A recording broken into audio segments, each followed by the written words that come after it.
subscribe to our channel, and help us to spread the word.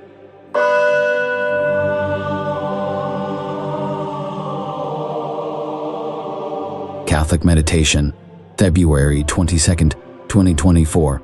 Lent, freely 9, nets and keys. Simon is a fisherman.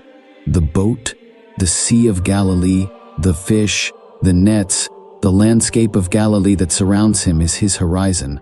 Simon is a fisherman. Capernaum, the place where he lives. He has no intention of going much further.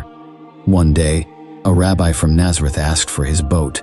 He told him to go out to sea and cast the nets into the water. Then, he stole his heart. He caught him with his net of love. And Simon, leaving everything, followed the Master. His words, his signs, his gestures, his mercy, his love, have carved a clear and beautiful image of who Jesus is into Simon's soul.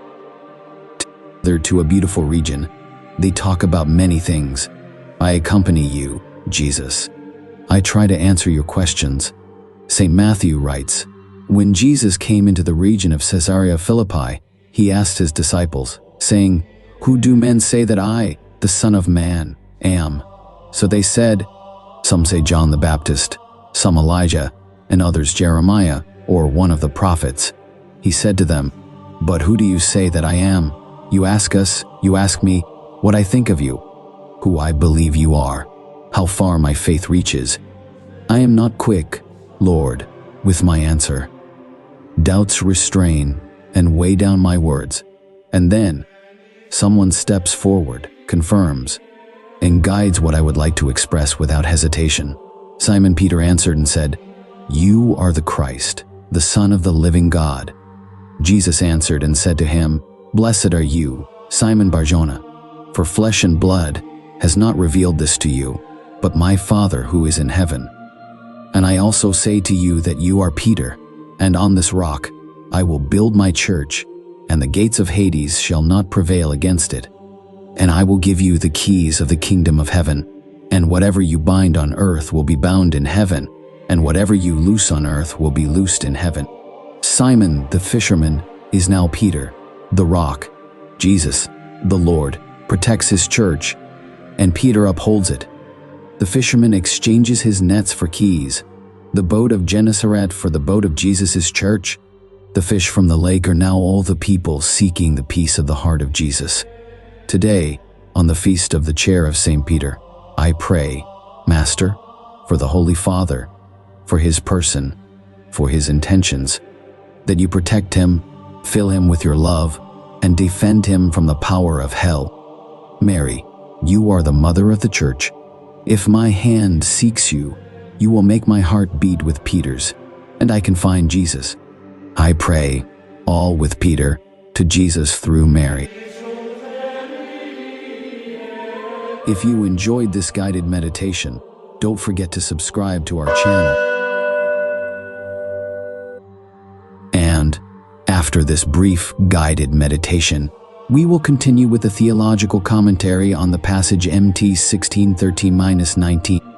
The passage from Matthew is a crucial moment in the life of Jesus and in the theological context of Peter's identity.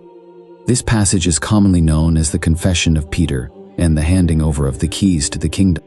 In this passage, Jesus asks his disciples, "Who do men say that the Son of Man is?" And then directly asks them, "But who do you say that I am?" Peter, in a response filled with divine revelation, answers, "You are the Christ, the Son of the living God." Jesus commends Peter's answer, indicating that it was not revealed by flesh and blood, but by the Father in heaven. This exchange establishes the foundation for understanding Jesus' identity as the promised Messiah and the Son of God. Peter's confession becomes the cornerstone upon which the church will be built. The metaphor, the keys to the kingdom, symbolizes the authority and power conferred upon Peter to guide and lead the Christian community. The connection between Peter's confession and the handing over of the keys highlights the importance of faith and the recognition of Jesus' true identity in building the church. The church is not constructed on human wisdom but on divine revelation and the confession of faith. Additionally, The image of the keys suggests Peter's responsibility in opening the doors of the kingdom through the preaching of the gospel and the administration of the sacraments. From a broader theological perspective, this passage can also be interpreted in terms of apostolic succession and the role of the Pope as the successor of Peter. The idea that the keys to the kingdom were given to Peter implies a continuity in ecclesiastical authority transmitted through apostolic succession, and this has been a cornerstone in Catholic theology. In summary, Matthew 16:13-19 is a theologically rich passage that establishes Jesus' divine identity, the significance of the confession of faith, and the authority conferred upon Peter in the construction and guidance of the Church.